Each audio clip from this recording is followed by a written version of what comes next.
In this video, we're going to talk about my business, Tim, Levy and Associates.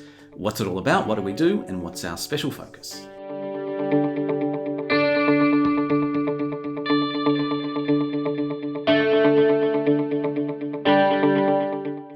Well, Tim, tell us a bit about your business and where it's been in the most recent times, and most importantly, where is it heading?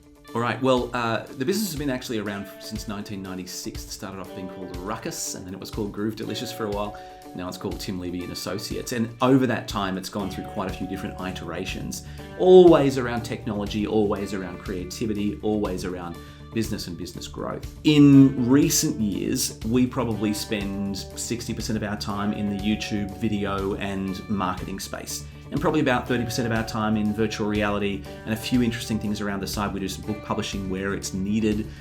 We do a fair amount of work in social media campaigns and driving traffic and converting that traffic. So always about business growth, just sort of using the latest tools. In terms of where we're going, I would have said that particularly the current sort of global pandemic has driven people indoors and into their own spaces and sort of into the digital space. So I think our YouTube training, video production and business growth stuff is going to really expand. And we're also partnering with another company doing some app development at the same time. A lot of companies now, with COVID-19 being a harsh reality, and we wake up and hear all the doom and gloom each day, but what do you think it is that the companies can do, particularly as you've said with online, we're all learning to live with it and live through it and benefit from it. What are the 2 or 3 key things that you think a company needs to be thinking about to develop the strategies for living today and certainly changing whatever they need to change so that they can survive in this new, pretty much digital future? The first thing is, in this current time, a lot of businesses have a little bit of extra time up their sleeve. Maybe things have slowed down a little bit. Some industries, like the event industry, things have slowed down a lot. And I've been doing some speaking to some events, virtual events these days in that industry. And then there are other industries that are absolutely flourishing. For example, technology and digital. There's more demand for that, than ever. Those particularly who have a moment to think, I personally think it's time to plan. I think it's time to make sure you have a really solid digital strategy that has the major 4 or 5 components that every digital strategy needs in terms of, for example, websites, social media, video-based marketing, all those sorts of things. So I think stop, think, create a plan. Work with people like us if you need to, if you're not clear on what that looks like, or read books, watch YouTube videos, wherever you can go to get more information about how that works. The second thing is there's definitely a trend away from physical space into virtual space. It's safer, right? You can't catch anything when you're on a Zoom call. So to start thinking about how can I reconceive my business in a more virtual way.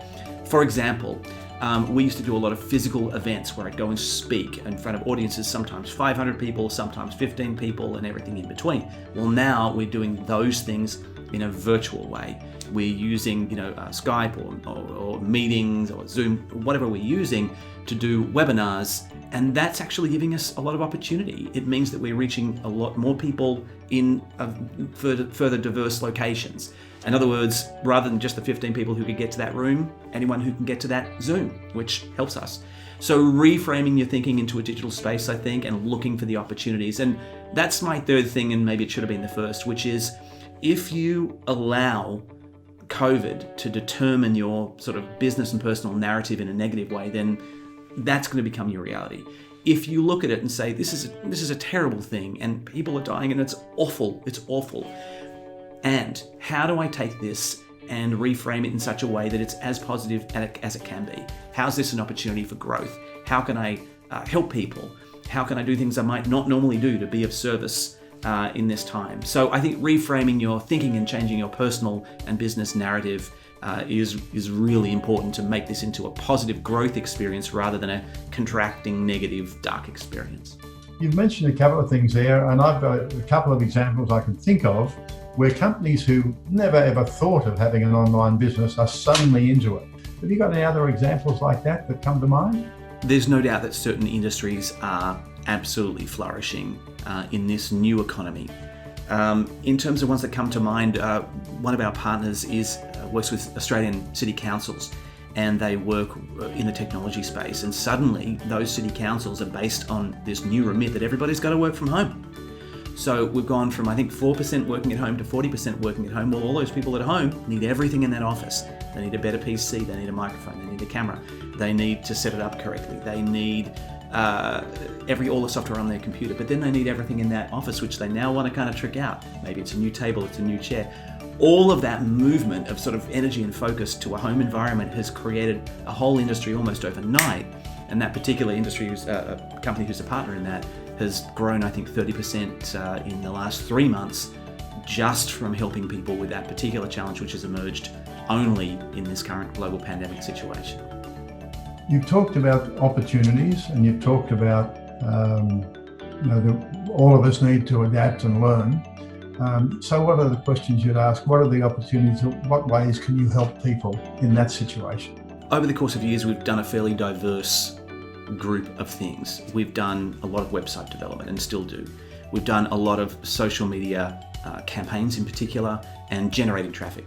We've converted that traffic into business outcomes, again using social media, websites, a lot of video, and YouTube in particular.